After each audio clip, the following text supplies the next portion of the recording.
Hey everyone, नमस्कार। योगेश चंद्र शुक्ला नाम है हमारा। बहुत स्वागत करते हैं आज की क्लास में। मुझे उम्मीद है आप लोग बहुत बेहतर होंगे।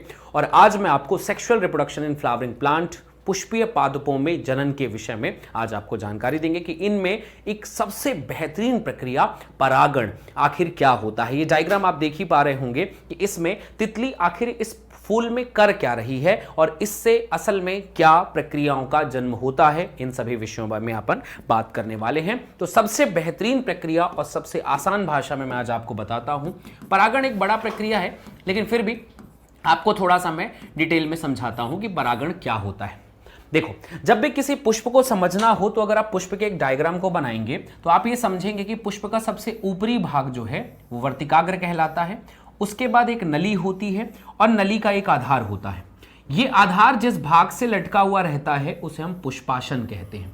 तो सबसे पहली चीज आती है बेटा पुष्पाशन। अगर आपको उनके रिप्रोडक्शन को समझना है तो पुष्प को समझना पड़ेगा।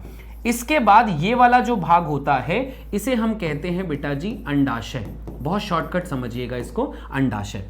ये जो भाग होता है हमारे पास में इसे अपन कहते हैं वर्तिकाग्र। ठीक है, ये स्टिग्मा है और ये जो वाला भाग होता है इसे हम कहते हैं वर्तिका और या तो स्टाइल। और ये है ओवरी और ये है पुष्पाशन, इज कॉल्ड थैलेमस। ओके, अब इन्हीं के साथ में यहां पर जो पुष्प होगा यहां पे कुछ और भी ऐसे स्ट्रक्चर निकल कर आते हैं जिनके ऊपर हमें बात करनी है। ये डायग्राम आप ऐसा बोर्ड में भी बना सकते हैं, आपको बहुत हेल्प मिलेगी। ऊपर का भाग जो है और ये दो भाग हैं इसके। ओके, तो ये वाला जो भाग है इसे अपन कहते हैं तंतु और इसे हम कहते हैं बेटा पुंकेसर। ओके, पुंकेसर मतलब ये वाला जो भाग है परागकोश कह सकते हैं, समझ करिएगा, परागकोश। हिंदी में इसे कहते हैं परागकोश। ठीक है, और ये है तंतु, फिलामेंट और एंथर। ये दो भाग यहां पर रहते हैं। आप सभी को पता होना चाहिए कि ये दोनों भाग जो है ना, ये नर जनन तंत्र है, ये नर जनन तंत्र का भाग है और ये तीनों भाग जो हमारे सामने लिखा हुआ है ये मादा जनन तंत्र का भाग है। अब अगर एक शॉर्टकट में समझा जाए तो ये वो भाग है जहां अंडाशय के अंदर अंड है और परागकोश के अंदर परागकण है। यहां पर ऐसे बहुत सारे छोटे छोटे छोटे परागकण ऐसे भरे हुए होंगे। अब यहां पर भरा हुआ है अंड, यहां पर भरा हुआ है अंड जिसे अपन ओव्यूल कहते हैं, अंड। अब सवाल आता है कि अगर इनमें लैंगिक जनन करना है तो उनमें से इस परागकोश से परागकण को निकलकर इस वर्तिकाग्र तक पहुंचना होगा। तो यही डेफिनेशन निकलती है कि परागकण का, बहुत ध्यान से ऐसे ही समझिएगा, यही आपकी डेफिनेशन हो जाएगी। परागकण का परागकोश से निकलना, किस विधि से निकलेगा वो एक अलग पार्ट है। परागकोश से निकलकर और सिर्फ वर्तिकाग्र तक, आगे नहीं, हम सिर्फ वर्तिकाग्र की बात कर रहे हैं। कई बच्चों को लगता है कि परागकण में वो अंडाशय में चला जाता होगा, नहीं, सिर्फ वर्तिकाग्र तक जाता है। वर्तिकाग्र तक पहुंचना, वर्तिकाग्र तक पहुंचना परागण कहलाता है। ये पॉलिनेशन है, परागण कहलाता है। ये एक छोटा सा पॉइंट यहां पर कहला जाता है। ओके, अब सवाल ये आता है कि ये परागण होगा कैसे, आखिर कैसे ये मटेरियल यहां से निकलकर वहां तक पहुंचेगा। क्या ये इतना आसान है? कितनी विधियों से ये वहां तक पहुंच सकता है? कौन कौन सी ऐसी विधि होगी जिससे परागकण यहां से निकलेगा और इस वर्तिकाग्र तक पहुंचने की कोशिश करेगा? वो कौन से विधि हो सकते हैं, तो देखते हैं। सबसे पहला अब हमारे पास में अगला पार्ट आ गया बेटा, परागण के प्रकार। परागण के प्रकार is a most authentic part जिसपे सबसे ज्यादा क्वेश्चन आते हैं। फिर दूसरा इंपॉर्टेंट पार्ट आएगा कि परागकण के बीच, इन दोनों के बीच में रिलेशन क्या है, सबसे पहले हमको पढ़ना पड़ेगा कि ये परागकण क्या हर पुष्प का परागण ये एक्सेप्ट कर सकते हैं? क्या गेंदा के फूल पे हम गुलाब का परागण भी करवा सकते हैं? ये क्या पॉसिबिलिटीज हैं? और ये यहां से यहां तक कैसे जाता है, दूसरा विषय होगा। और पहला विषय ये है कि ये दोनों हैं कहां। तो इनके लोकेशन और संबंध के बेसिस में पहला परागण का प्रकार, फिर दूसरा इसको ले जाने वाले के आधार पर परागण के प्रकार। हम दो विधियों पे इसे बात करेंगे।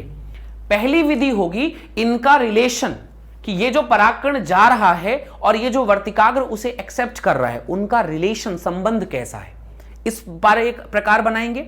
और दूसरा विषय आता है कि परागण कौन करवा सकता है। क्या वायु करवाएगी, क्या हवा है से, या पानी से, या जंतुओं से, या चमगादड़ से, और या तो फिर वो डायग्राम जो दिखाया था तितली से, भौरे से, कैसे होगा ये हमको आज समझना होगा। परागण के प्रकार, सबसे पहला पुष्प में जनन अंग की उपस्थिति के आधार पर, जनन अंग की उपस्थिति के आधार पर, कि अगर हम एक उपस्थिति देख रहे हैं, एक जानवर देख रहे या एक पौधा देख रहे हैं, तो उस पौधे में कहां प्रेजेंट है। सो वेरी फर्स्ट थिंग, सबसे पहला 3 प्रकार के हम लोग परागण देखते हैं। एक का नाम होता है स्वपरागण, एक का नाम होता है स्वपरागण। इसे हम कहते हैं इंग्लिश में सेल्फ पॉलिनेशन।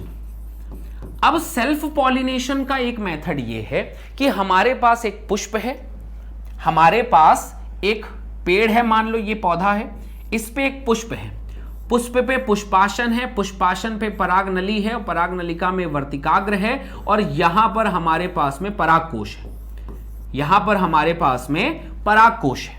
उतनी ही संरचनाएं हम बनाई है हमने।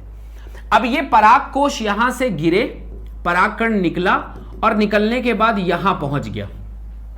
ठीक है, तो यह बात याद रखना कि समान पुष्प में, समान पुष्प, एक ही पुष्प है, समान पुष्प में यदि परागण हो जाए, समान पुष्प में परागण हो, तो हम उसे होगा, तो उसे स्वपरागण कहते हैं, होगा स्वपरागण कहते हैं। मतलब भाई साहब आपस में ही इसने परागण कर लिया, परागण कहते हैं।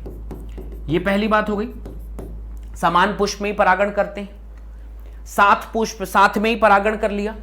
दूसरा विषय आता है जिसे अपन कहते हैं बेटा जीटेनोगैमी, जीटोनोगैमी, सॉरी जीटेनोगैमी।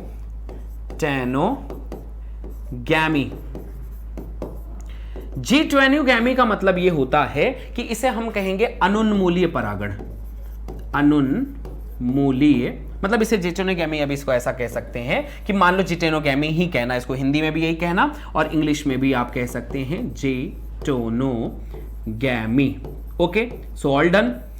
इसमें क्या होता है, इसमें होता यह है जीटेनोगैमी में कि पुष्प हमारे पास में है, पौधा एक है, लेकिन मान लेते हैं कि इस पौधे का पुष्पाशन, अंडाशय, और ये हो गया इसकी पराग नलिका, ये हो गया वर्तिकाग्र, ये हो गया आपका पुष्पाशन के साथ निकला हुआ परागकण, और ये है हमारा दूसरा वाला, ये पुष्पाशन से निकला हुआ ये वर्तिकाग्र, और यहां से वर्तिकाग्र वाला पार्ट, यहां से एक परागण, यहां से एक परागण।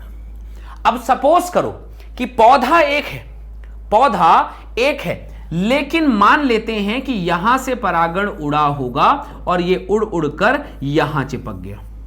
मतलब आप ये मान सकते हैं कि समान पौधा, क्या मान सकते हैं, समान पौधा, परंतु पुष्प अलग है, पुष्प अलग हो, अलग होगा। ऐसे पुष्पों में ऐसा परागण जीटेनोगैमी कहलाता है, जीटेनोगैमी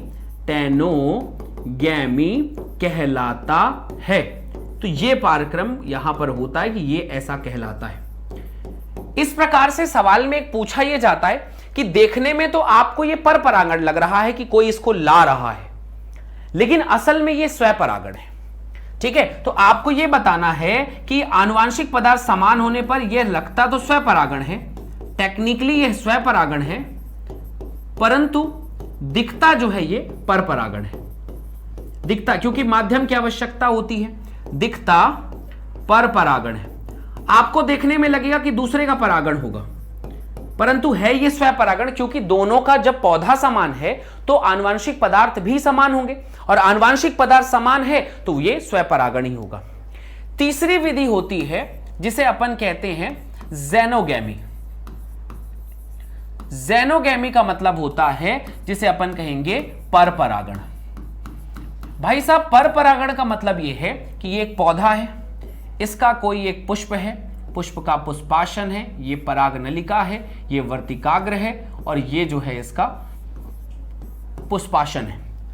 दूसरे तरफ में यहां पर एक पुष्प है, दूसरे तरफ में यहां पर एक पुष्प है और इसका यहां से एक पुष्पासन बना हुआ है, यहां से आगे पराग नलिका बनी और यहां से ऐसा ये दूसरा पुष्प है। पुष्प भी दूसरा है और पौधा भी दूसरा है।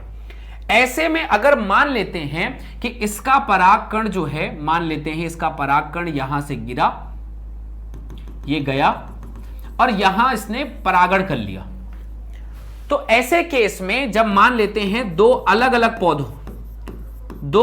पौधों में, पौधों के पुष्पों के मध्य होने वाला परागण, तो जब दो अलग पुष्पों के मध्य होने वाला परागण हमेशा पर परागण कहलाता है। यह एक बेहतरीन कॉन्सेप्ट हो गया, पर परागण कहलाता है। तो ये एक बेहतरीन कॉन्सेप्ट होता है, इसके ऊपर में हमको बात करनी चाहिए, पढ़ना चाहिए, समझना चाहिए, चीजों को एक्सेप्ट करना चाहिए। सो मुझे उम्मीद है आपको परागण और परागण के प्रकार समझ में आए होंगे, उनके पुष्पों की उपस्थिति के आधार पर उनके नाम याद हो गए होंगे।